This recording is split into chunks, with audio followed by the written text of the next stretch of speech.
यदि महाराष्ट्र की आर्थिक सेहत की बात करें तो वहाँ पे भी अन्यों से तो वो बेहतर है, नो डाउट, लेकिन वहाँ की भी स्थिति कोई बहुत ठीक नहीं है। पिछले दिनों फडणवीस सरकार ने भी वहाँ पे किसानों की कर्ज माफ़ी की थी। वहाँ पे क्या दिक्कत आई थी मैं आपको बता रहा हूँ।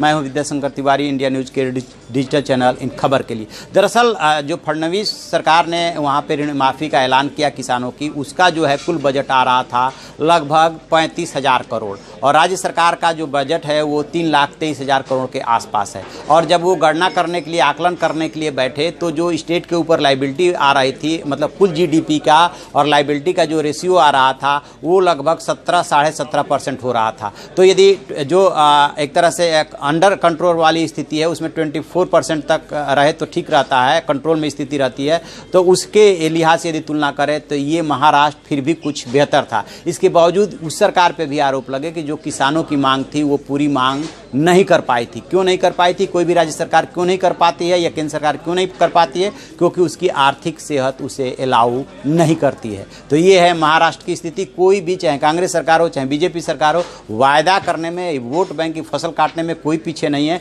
लेकिन जब वास्तविकता से सामना होता है तो स्थिति दूसरी निकलती है। तो आप ऐसी खबरों के लिए देखते रहिए हमारा डिजिटल चैनल इन खबर, और उसे सब्सक्राइब कीजिए।